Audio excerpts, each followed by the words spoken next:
Olá, bom dia! Hoje é sexta-feira, 19 de junho de 2015. Começa agora mais uma edição do Cresce e Esclarece. E o tema que nós vamos comentar hoje é o tema que você escolheu na enquete. O tema é autorização de venda, responsabilidade do captador. Para falar deste assunto, estamos com o nosso convidado, Dr. Rodrigo de Maio, que é do Departamento de Ética aqui do Cresce São Paulo. Dr. Rodrigo, obrigado por sua participação. Bom dia, apesar do frio que está fazendo em São Paulo. Bom dia, conselheiro. Uma satisfação novamente estar aqui para a gente trocar um pouquinho de informações com os corretores e estamos aí dispostos a responder as dúvidas dos corretores. Já queria mandar um grande abraço à minha amiga Expedita lá de Suzano. Forte abraço, Expedita. Então, vamos lá. Essa questão de autorização, a colega que fala que isso é blá, blá, blá, blá, blá, blá, ninguém pega, o proprietário não assina. Será verdade? E por que se exige a autorização, minha gente? A autorização é exigida por força da nossa lei. A Lei 6.530 de 1978, que ela foi criada porque foi revogada a Lei 4.116 de 62.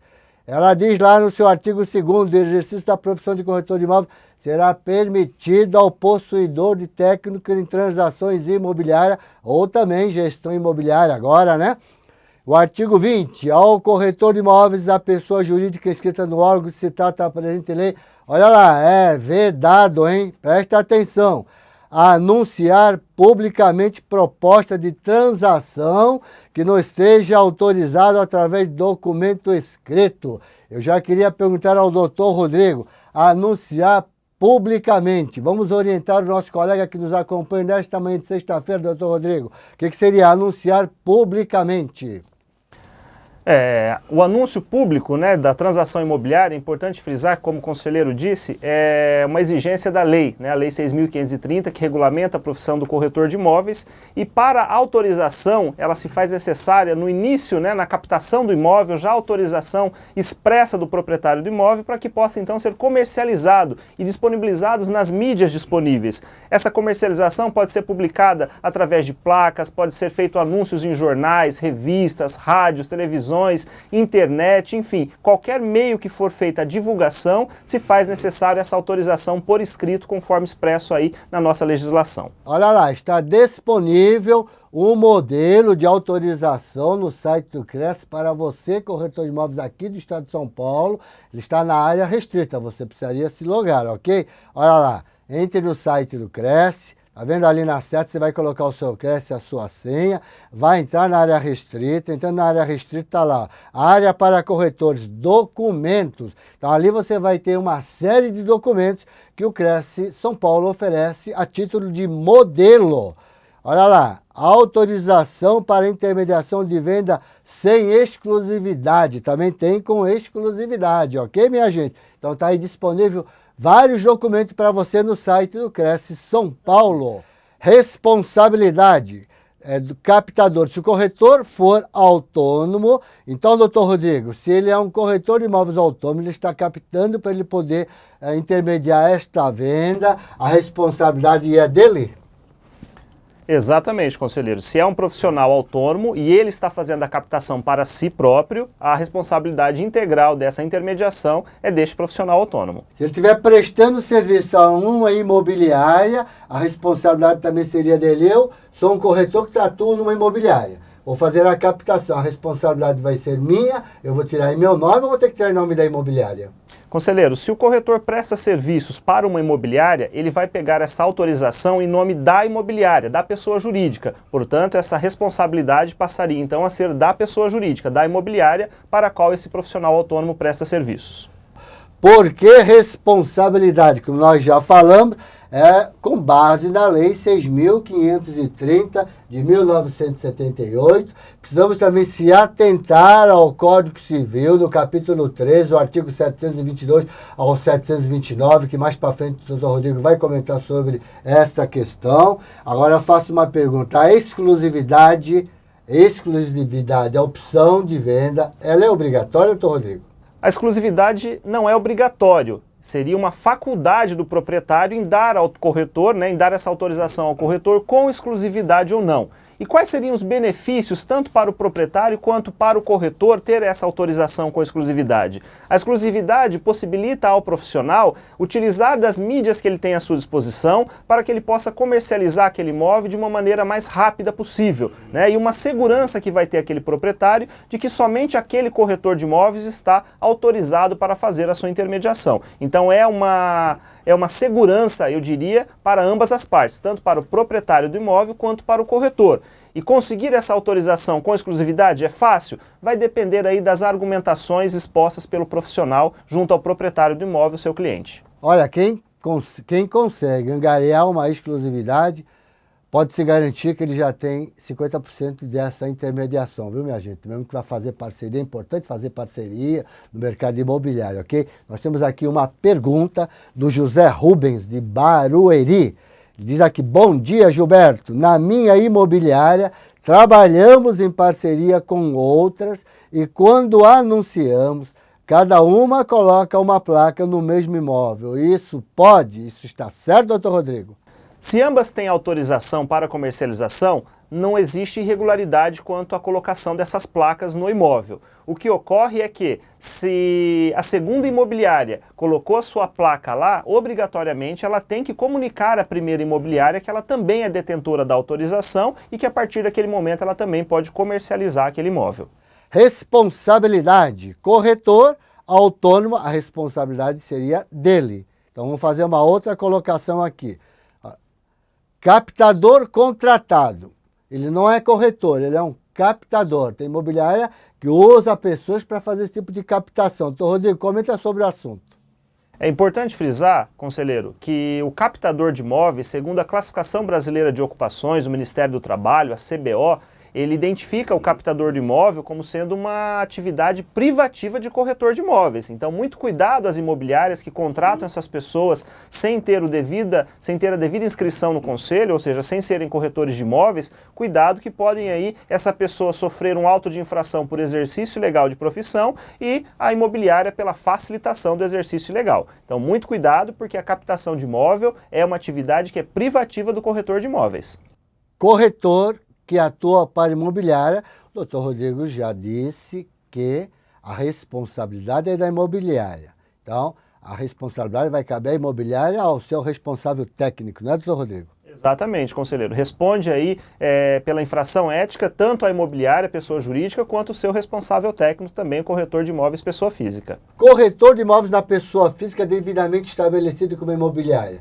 Quem seria o responsável? O corretor, dono da imobiliária? O proprietário da imobiliária, conselheiro, o dono desse escritório, o corretor responsável. Ele responde porque ele é o dono da imobiliária. É uma casa comercial que está de portas abertas, então a pessoa entra, às vezes até pelo nome, por ser uma pessoa conhecida, ou não é? Pelo nome dele, porque nesses casos não se pode usar o nome fantasia. O nome fantasia é somente se ele tiver um CNPJ, não é isso, doutor? Exatamente. O nome fantasia só é permitido para as pessoas jurídicas inscritas no conselho. O nome fantasia, então, é proibido para os corretores pessoa física, profissionais autônomos.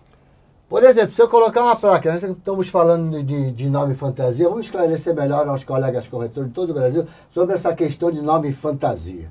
Então, se eu for colocar lá, imobiliária Gilberto Iog, eu não posso usar esse nome imobiliária, né? Não, não pode, conselheiro. Você vai poder colocar Gilberto Iog, corretor de imóveis, identificando com o número da sua inscrição. Pode até utilizar outro adjetivo, como consultor imobiliário, mas obrigatoriamente a expressão, o nome da pessoa, pode até ser abreviado, com a expressão corretor de imóveis, seguida do número de sua inscrição no conselho. Não pode deixar caracterizado na placa que seria uma empresa, né? Porque aí estaria enganando a população, né? Exatamente. O objetivo da resolução que trata do nome fantasia é justamente para que não leve o consumidor em erro em imaginar estar tratando com uma pessoa jurídica quando na verdade está tratando com um profissional autônomo. Por isso, a importância de se deixar bem claro estar ele se tratando, né, fazendo a negociação com uma pessoa jurídica, uma imobiliária devidamente inscrita como pessoa jurídica inscrita no CRES, ou com um profissional autônomo, também corretor de imóveis, que independe, né, se está sendo feito com um ou com outro. A responsabilidade de ambos são idênticas aqui perante o Conselho. 36ª Câmara. Contrato verbal de corretagem. Olha lá, contrato verbal. Então vamos pedir aqui para o doutor Rodrigo dar uma olhadinha, então, nessa questão e dar uma comentada sobre este assunto, esse contrato verbal aqui, não é? Que acabou o corretor, eu acho que se dando mal, ele acabou não recebendo o honorário dele, pelo que dá para entender ali, a apelação improvida. É isso, doutor Rodrigo?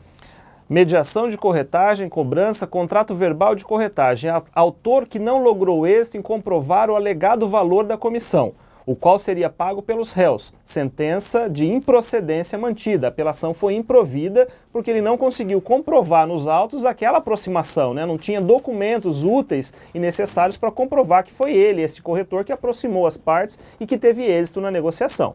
Vamos comentar aqui sobre o Código Civil Brasileiro, como nós já falamos anteriormente, doutor Rodrigo, sobre essa questão. Os detalhes mais importantes que nós temos aí nesses artigos do 722 ao 729, quais são vamos dizer assim, os artigos mais importantes que o corretor tem que prestar muita atenção nessa questão do Código Civil? É importante frisar, conselheiro, que anteriormente, no Código Civil anterior, de 1916, não havia nenhuma previsão com relação ao contrato de corretagem. Da mesma forma, também não existia no Código Comercial. Somente agora, no Código de 2002, que passou a ter vigência em 2003, é que trouxe um capítulo todo especial para a parte de corretagem. Tá? Então é muito importante informar que no artigo 722, ele dá o próprio conceito do contrato de corretagem, não é? Que informa que uma pessoa não ligada a outra em virtude de mandato se obriga a obter um ou mais negócios de acordo com as instruções recebidas. Então o próprio conceito do contrato, do que é o contrato de corretagem, está lá no artigo 722.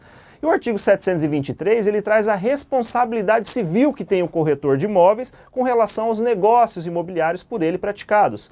Importante também comentar que o artigo 723 do Código Civil, ele traz muita semelhança com o artigo 4º, incisos 1º e 2º do Código de Ética Profissional, que informa que o corretor de imóveis tem a obrigação de se inteirar de todas as circunstâncias do negócio antes de oferecer ao seu cliente, né? Informar detalhes espontaneamente dos riscos e demais circunstâncias que possam comprometer o negócio. E lá no artigo 723 informa que ele pode responder aí por perdas e danos, tá?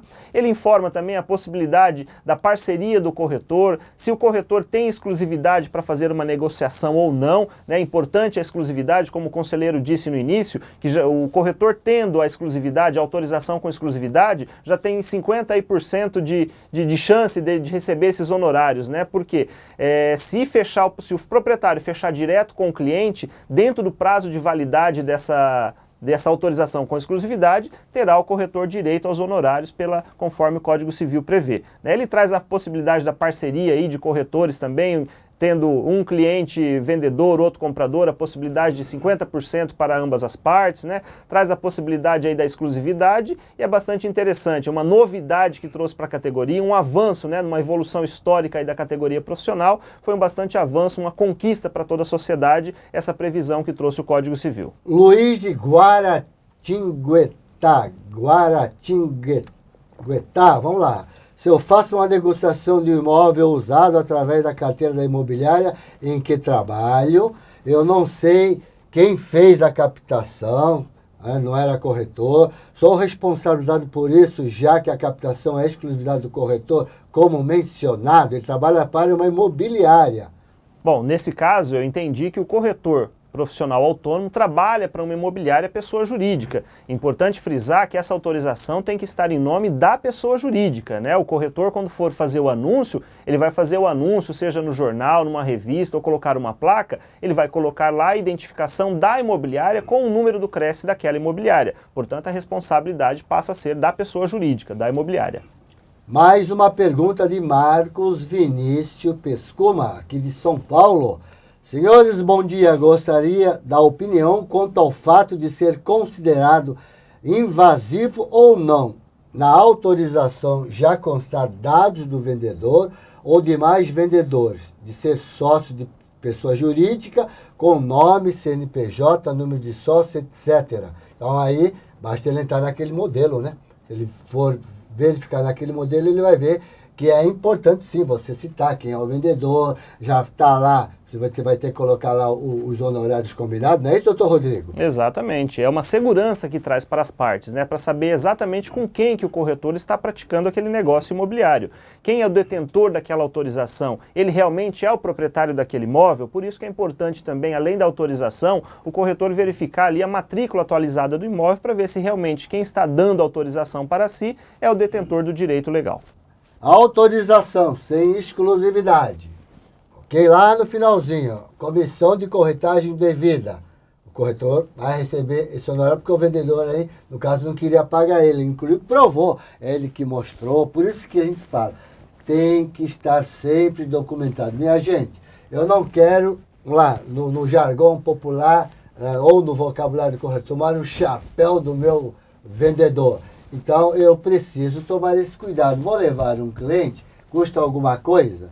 Eu pegar uma declaração dele, que ele foi mostrar o imóvel, essa declaração tem lá no modelo de documento do site do CRES São Paulo, ok? Então vamos lá, outro caso aqui, olha.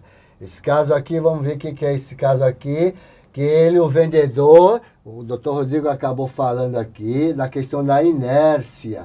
Muito cuidado sobre isso. Vamos explicar para os nossos colegas corretores de todo o Brasil sobre essa questão da inércia que consta lá no Código Civil, doutor Rodrigo. Conforme previsto aqui no slide, conselheiro, essa apelação civil, uma ação de cobrança, comissão de corretagem, opção de venda com exclusividade, né? A venda foi realizada direto pelo proprietário e a transação foi realizada dentro do prazo contratual. Nesse caso, a comissão foi devida por inteligência aí do artigo 726 do Código Civil, né? O proprietário até tentou alegar uma inércia e uma ociosidade do corretor, alegando que ele não teria trabalhado, não teria sido diligente, mas essa inércia ela não foi comprovada nos autos, então ela foi, né, não teve a inocorrência dessa inércia por parte do corretor, então ele teve direito de receber os seus honorários sem ter participado do fechamento daquela negociação, só pelo fato dele ser o detentor da autorização com exclusividade e dentro do período de validade daquela autorização. Olha aí, uma boa dica, hein, que o doutor Rodrigo acabou dando aqui. Não basta, aí eu conquistei uma exclusividade, mas eu preciso trabalhar o imóvel, porque se eu não trabalhar, olha o que vai acontecer. Vamos aqui a uma ilustração agora sobre a captação verbal. No momento da captação, o dono do negócio, doutor Rodrigo, disse ao corretor, os armários ficam.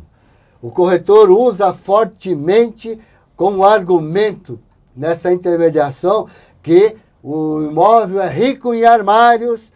Aí ele vende o imóvel, quando o comprador vai receber as chaves, não tem nenhum armário. Como é que fica? Olha, captação verbal, hein, minha gente? Como é que fica o corretor nessa situação?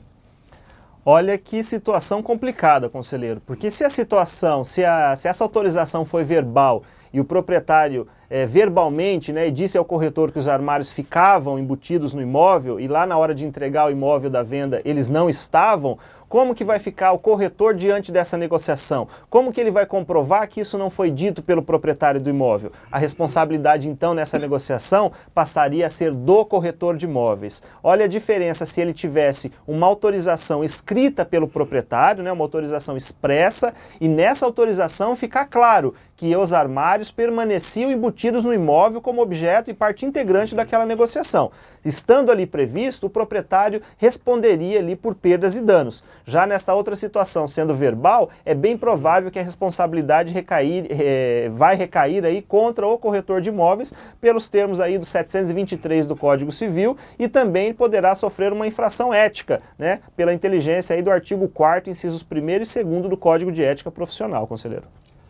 Olha aí, minha gente, o legislador da Lei 6.530, quando ele coloca lá da autorização, não é para prejudicar o corretor de imóveis, é para ajudar. Olha, um caso aí, olha, por que precisa da autorização? Está aí um caso concreto, ok? Então, um caso concreto, você pega verbal, pode se dar mal, mas se tiver escrito, você tem como provar, está escrito, ok? Seguindo aqui, vamos lá, mais uma ilustração, captação sem autorização, a verbal, vou continuar no verbal.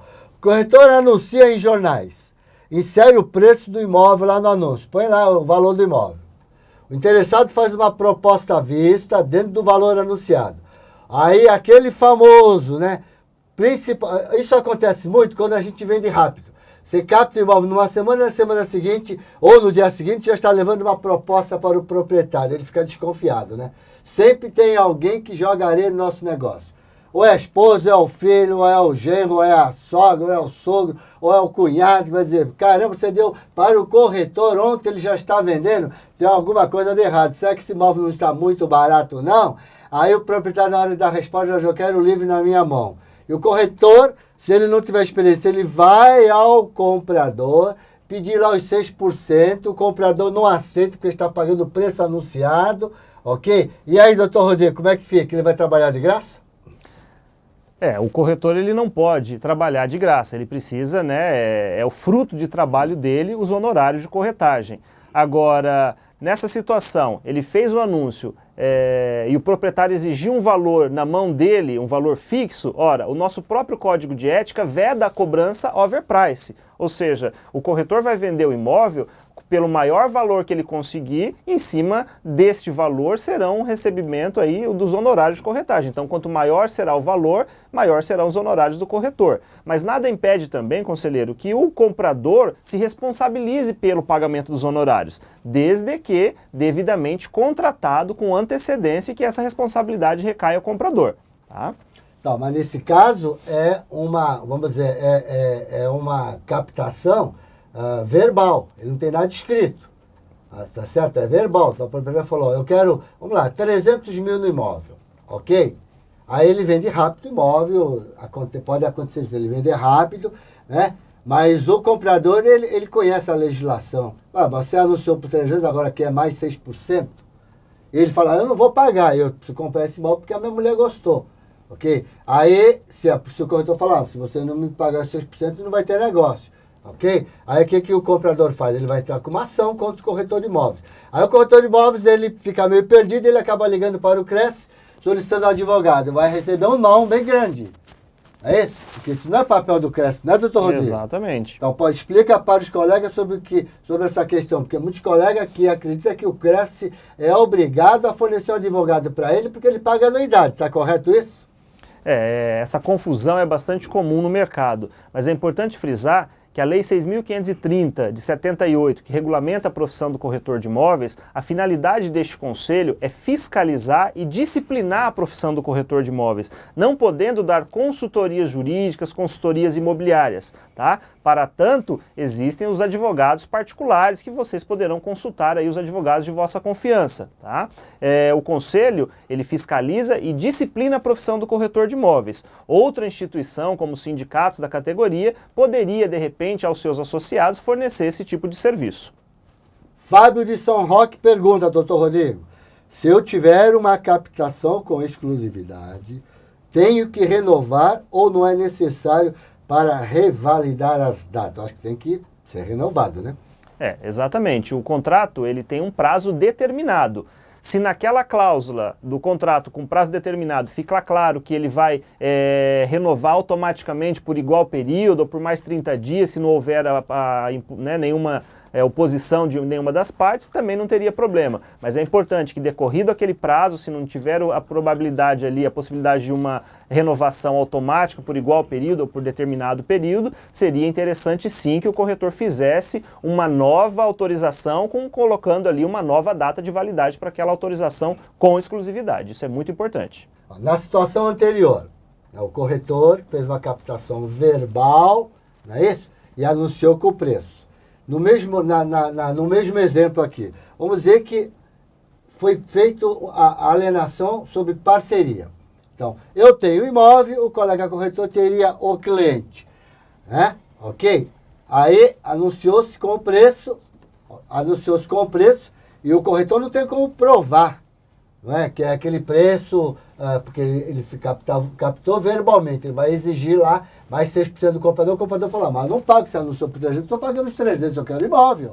Ok? No caso de parceria do Rodrigo, a quem cabe descascar esse abacaxi? Porque a responsabilidade da alienação não cabe aos dois, independentemente se ele é dono do comprador, como se fala no mercado, ou o dono do imóvel. Como é que funciona essa questão aí? Acho que o abacaxi vai ter que ser descascado pelos dois, né? A responsabilidade nesse caso, conselheiro, é solidária, né, dos dois profissionais que estão envolvidos nessa transação. É importante frisar também que a jurisprudência dominante tem entendido que, não havendo um contrato de exclusividade ou não havendo um contrato de corretagem informando quem teria a obrigação de pagar os honorários, em via de regra, pela jurisprudência, seria do vendedor do imóvel, né, porque foi quem teve aí a possibilidade maior de ganho nessa negociação, conseguiu vender, teve um êxito maior nessa negociação. Então a jurisprudência entende que, não havendo aí um contrato específico dizendo quem vai ter que pagar os honorários, o vendedor é quem arcaria com o pagamento desses honorários profissionais. Mas a responsabilidade para resolver essa situação, a responsabilidade é solidária dos dois profissionais. Placa de vende-se, 2 ou mais placas no mesmo imóvel. Em primeiro lugar, não é legal, hein? Não é bom. A gente costuma dizer, o imóvel com muita placa está errado. A pessoa que tem interesse em comprar, ele passa, olha, vê tanta placa, ele vai pensar o quê? Esse imóvel tem um problema.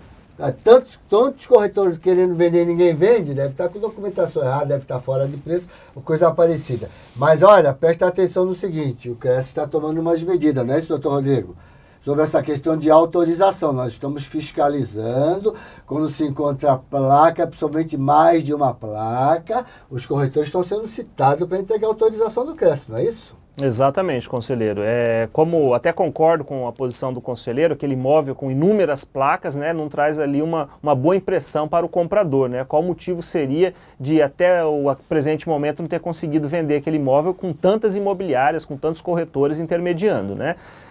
O fato, não existe nenhuma proibição legal com relação à quantidade de placas em um único imóvel. De fato, não existe, né? Não é interessante que se tenha, né, justamente pelo exemplo que o conselheiro deu. Agora, o CRES está fazendo um trabalho, junto à fiscalização do conselho, em chegar nesses imóveis e tirar uma foto geral, contendo todas essas placas do imóvel, e depois ele vai tirar uma foto de cada uma dessas placas. O corretor, o agente de fiscalização, vai fazer uma notificação para o detentor, né, daquela autorização, daquela placa, para que ele apresente para o conselho a autorização expressa do proprietário, para que ele possa então ter aquela autorização e por ele ter colocado aquela placa no imóvel. Então imaginem vocês que tenham lá um imóvel com 6 placas. O agente de fiscalização vai notificar esses 6 corretores ou 6 imobiliárias para apresentar as autorizações de venda, né, as autorizações de comercialização. Chegando às autorizações no conselho, nós vamos verificar pelas datas quem seria o primeiro corretor que teria aquela autorização. Por que isso? Porque é uma regra da profissão, lá no artigo 6º, inciso 15º do Código de Ética Profissional, que informa que é obrigação do corretor comunicar ao outro profissional que ele também detém uma autorização e que a partir daquele momento ele passaria então também comercializar aquele imóvel. Então nós temos 2 irregularidades para verificar nessas placas. Primeiro, se ele tem autorização do proprietário. E segunda constatação que nós vamos fazer é verificar pelas datas dessas autorizações quem teria sido o primeiro e quem teriam sido os outros corretores, ao passo que os outros corretores teriam que comunicar aqueles outros corretores que colocaram lá suas placas em primeiro lugar. Autorização, a ficha de visita, será que é blá blá blá mesmo? Será? Você quer tranquilidade? Então vamos à tranquilidade. Olha o que eu disse no slide lá. Quer tranquilidade? Quer ganhar dinheiro? Precisa ter autorização, precisa ter ficha de imóvel. Doutor Rodrigo é advogado, ele sabe. Precisa de estar documentado, não é isso, doutor Rodrigo? Sempre. É uma segurança para o profissional. E essa ficha de visita do imóvel é um documento de extrema importância porque a partir daquele momento ele já vincula aquele cliente, né? Ele já informa ali que aquele cliente está indo visitar aquele determinado imóvel. Se amanhã ou depois esse cliente fechar direto com o proprietário do imóvel, ele tem esse documento para comprovar o vínculo, o início daquela negociação, como sendo ali por parte do corretor de imóveis e poder ter êxito em uma eventual ação de cobrança na justiça. Já queria agradecer os colegas lá de Barueri, colega de Belo Horizonte, muito obrigado pela participação, tenham um bom dia. O pessoal de Campinas, Guaratinguetá, Mairink, Ribeirão Preto, pessoal de Santos, da minha terra, São João da Boa Vista, São José do Rio Preto, São Paulo, muita gente, e São Roque. Então, Rodrigo, eu vou deixar a palavra aberta para suas considerações finais sobre esse nosso tema de hoje. Bom, eu agradeço também a oportunidade, conselheiro, de estar aqui passando um pouquinho de informação aí para os corretores com relação a esse tema bastante importante que é das autorizações de venda, autorização ela com exclusividade ou não, é uma regra da profissão, é uma exigência legal, então vocês têm argumentos para conversar, para tentar convencer o cliente de vocês a passar essa autorização. Mostre para ele a legislação, a Lei 6.530, artigo 20, inciso 3º, ou artigo 38 do decreto, inciso 4º, também prevê essa autorização com exclusividade ou não, mas é muito importante que se tenha esse documento escrito. Ao corretor de imóveis, se documentem, vamos ser cautelosos para não tomar aí, como comumente se fala, para não tomar um chapéu na negociação, né? Então, o corretor cauteloso, bem documentado, provavelmente ele não sofrerá esse prejuízo profissional. Então, tenham todos aí um bom final de semana, trabalhem pautados na ética profissional e consulte o Código de Ética. É uma fonte de consulta bastante rica e com bastante informações. Muito obrigado. Nós que agradecemos a presença do Dr. Rodrigo aqui. Agora vou dar uma dica aí aos colegas que informação é um detalhe importantíssimo. Informação. O nosso presidente José Augusto Viana Neto, ele cansa de falar nas suas falas. O seguinte, já vou dar essa dica para vocês. Você vai fazer uma captação. O proprietário se nega a lhe dar a autorização. Muito bem. Se você passar aqui para o gabinete da presidência ou lá no Fale Conosco, ou fale direto com o presidente do SAIDO-CRES, dizendo que eu fui fazer uma captação, o proprietário fulano de tal, o e-mail dele é esse, ele não quis me dar autorização. Esse proprietário vai ter uma resposta do presidente do CRES, né, lhe defendendo e dizendo que você tem razão, para ele tomar cuidado com aqueles que não pegam a autorização, minha gente, ok? Então tá aí. Muita gente fala, o CRES não faz nada. O CRES faz muito pelo corretor de imóvel, mas precisa estar informado para saber o que o CRES oferece perante a legislação. Isso é uma das dicas que eu estou dando para vocês. Então, colegas aqui de São Paulo, mandem para o presidente do CRES que ele vai mandar para esse proprietário o porquê você pediu essa autorização. Ok, minha gente? Então, a todos, um bom dia, um bom final de semana e eu espero você na próxima sexta-feira. Tchau, um abraço.